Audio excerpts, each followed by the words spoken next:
alright අද අපේ පාස්ටිං plan එකේ 13 වෙනි දවසේ. ඔයාලට පේන ඇති අපේ බර අඩු වෙලා තියෙනවා දැන්. සාමාන්‍ය කිලෝ 4යි ග්‍රෑම් 650ක් විතර අඩු වෙලා තියෙනවා බර. හරිද? එතකොට අද අපි වර්කවුට් කරන්නේ අද අපේ රෙස්ට් දවසක්. ඊට අමතරව අද අපි අපේ ලන්ච් එක ගන්න පාස්ට් එක බ්‍රේක් කරලා ලන්ච් එක ගන්න පැය 17:00කට පස්සේ.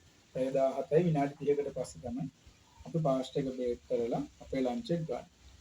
හරිද? එතකොට අපේ අඟ බැලුවොත් අඩුවීමක් පේනවා අපිට. මෙද පැත්තමයි තාම අඩු වෙගෙන යන්නේ. මෙද පැත්ත පොඩ්ඩයි අපේ අඩු වෙලා තියෙන්නේ. එනවා ඊට අමතරව මේ පැත්තට අපි තාම බඩ අපේ ෆ්ලැට් විදියට අපිට තියාගන්න පුළුවන් මේ වොෂින් ප්ලෑන් එකත් එක්ක.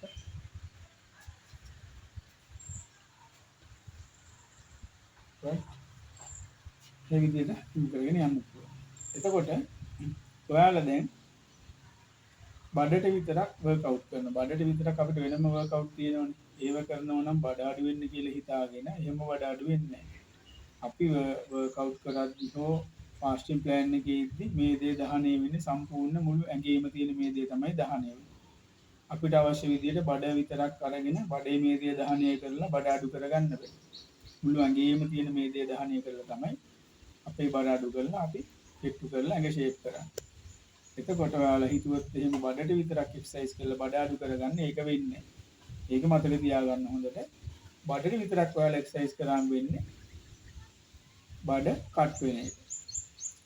බඩේ ඔයාලා 6 පැක් වගේ හදාගන්න ඕන බඩ එක්සර්සයිස් කරාම. හරි. ඒ රෙන්න මේ ලොකු බඩක් තියෙද්දි 6 පැක් ආවට ඔයාලා කොහොමද පේන්නේ? බඩ අඩු වෙනකොට තමයි ඔයාලා බඩ කට් වුණාම පේන්නේ. නිසා බඩට එක්සර්සයිස් කරන එක හොඳ නැත්නම් නෑ කරන එක හොඳයි. හැබැයි බඩ අඩු කරගන්න හිතාගෙන බඩ එක්සර්සයිස් කරලා වැඩක් නෑ. අපි වර්ක්අවුට් එකේදී ගොඩක් කරේ ජොගින් එකේදී මුළු ඇඟටම හොඳට වදින. මුළු ඇඟටම වර්ක්අවුට් එක වෙනවා. ජොගින් එකේදී මුළු ඇඟටම වර්ක්අවුට් එක වෙනවා.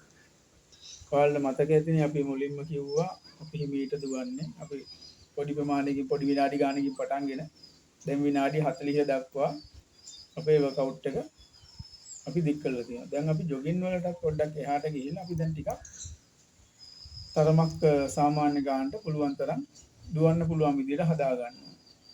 වේගින් ඇවිදිනවටත් වඩා චුට්ටක් තව ස්ටෙප් එකක් අපි ඉස්සරහට ඇවිල්ලා සාමාන්‍ය වේගකින් සාමාන්‍ය පොඩිම වේගයෙන් දුවන ගානට හදාගෙන තමයි අපි වර්ක්අවුට් එක කරන්න ඕනේ. අද අපි වර්ක්අවුට් කරන්නේ අද අපේ රෙස්ට් දවස. අපි හෙට ඉඳන් ඒ විදිහට කරගෙන යනවා. රයිට්. එතකොට අද අපි අපේ පාස්ට් එක බ්‍රේක් කරන්නේ පැය 17:00කට පස්සේ. පැය 17යි විනාඩි 30කට පස්සේ. ඒකත් මතක තියාගන්න. ඒකත් අපි ක්‍රමානුකූලව වැඩි කරගෙන යනවා. අනිත් දේ තමයි අනිවාර්යෙන් දවසට ලීටර් 3ක්වත් වතුර බොන්න ඕනේ. මේ වතුර බොන එක අපේ ඇඟට ඇඟේ හරියට තියාගෙන යන්න වතුර බොන එක ගොඩක් වැදගත්. මේ පාස්ටිං ප්ලෑන් එකේදී අනිවාර්යෙන් වතුර බොන්න ඕනේ. ලීටර් 3ක්වත් අමු වශයෙන් බොන්න ඕනේ. ඒක අපිට ගොඩක් වැදගත් වෙනවා ප්ලෑන් එකේ හැටියට. එතකොට අපි අනිත් එක තමයි අපි කිසිම වෙලාවක ඊට කෑවට පස්සේ පැය 17:00 වෙනකන් කිසිම ආහාරයක් ගන්න. කිසිම දෙයක් කන්න බෑ ආයේ.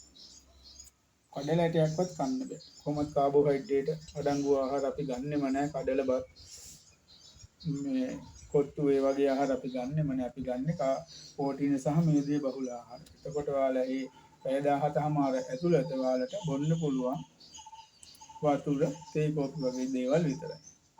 තේ කෝපි බොනවා නම් සීනි නැතුව බොන්න ඕන. තේ කෝපි බොනවා නම් අනිත් එක ඔයාලා කලින් ඉඳන් ගෑස්ට්‍රික් තිබ්බ කෙනෙක් නම් තේ කෝපි බොන්න යන්න එපා. මොකද ඒක ආයි වැඩි වෙන්න පුළුවන්. එහෙම නැති කෙනෙක් නම් සාමාන්‍ය විදියට බොන්න පුළුවන්. වඩාම හොඳයි වතුර විතරක් බීලා ඉන්න පුළුවන් නම් ඒක තමයි හොඳම වැඩි. එතකොට අපි ප්‍රෝටීන සහ මේද අඩංගු ආහාර ගොම මොනවාද මතක් වෙන්නේ? මතක් වෙන්නේ මස් මාළු පිළිපිත්තර. ඒව තමයි අපි කෑමට ගන්න. ඊට අමතරව පළතුරු වලින් ගන්න අලිපේර.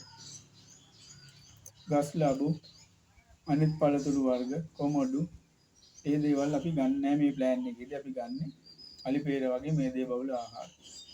ඊට අමතරව අපි ඇට වර්ග වලින් අපිට ලේසියෙන්ම හොයාගන්න පුළුවන් මේදේ බහුල ආහාරය තමයි රටකජු. කඩල වගේ ආහාර අපි ගන්න නැහැ. රටකජු වගේ මේදේ බහුල ආහාර තමයි ගන්න. මේදේ සහ ප්‍රෝටීන බහුල ආහාර විතරයි අපි මේකට ඇඩ් කරගන්නේ. ඊට අමතරව ඔයාලට එළවලු වර්ග, පලා වර්ග ඇඩ් කරගන්න පුළුවන්. එළවලු වර්ග, පලා වර්ග, එළවලු වර්ග වලින් සාමාන්‍ය බෝන්චි, ගෝ වගේ දේවල් ඇඩ් කරගන්න පුළුවන්. වම්බඩු ඒ වගේ දේවල්. පලා වර්ග නම් ඉතින් මොන දෙයක් පුළුවන්. ඒ විදිහට තමයි අපි මේ ප්ලෑන් එක කරගෙන යන්නේ. ඔයාලට ඉතින් විශේෂයෙන් හොයලා බලලා කරන්න දෙයක් නැහැ. ඕන් නැත්තේ මොනවාද ඕනි මොනවාද කියලා විශේෂයෙන් හොයන්න දෙයක්වත් නැහැ ඔයාලට. මොකද අපි ඩේලි මේ රූටින් එක අපි ලන්ච් එක ගන්න විදිය, ඩිනර් එක ගන්න විදිය මේක දිගටම අපි දාගෙන යනවා.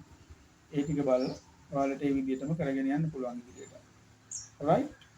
අපි එතකොට බලමු ඉස්සරහට අපේ දැන් දැන්ට තියෙන කිලෝ 9නේ. අපි බලමු අපේ ප්ලෑන් එක දවස් 14කට පස්සේ 15 වෙනි දවසේ අපි බලලා අපේ බරත් එක්ක බලලා අපි බලමු අපේ ප්ලෑන් එක ඊළඟට අපේ ටාගට් එක කිලෝ 9ම තියාගෙන යනවද කොහොමද කරන්නේ කියලා. වැඩි කර ගන්නවද 9ම තියාගෙන යනවද? හරි.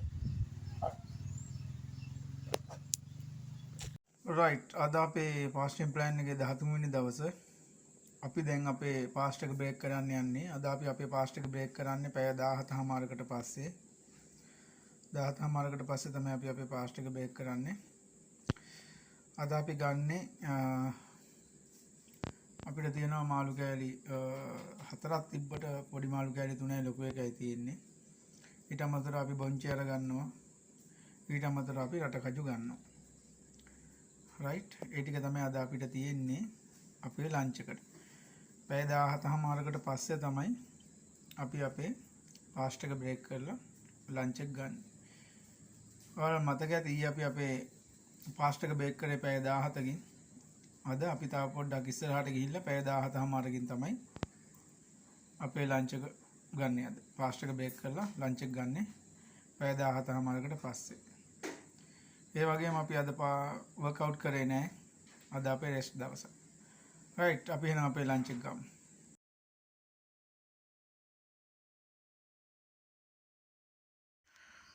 right. අද අපේ ෆාස්ටින් ප්ලෑන් එකේ 13 වෙනි දවසේ.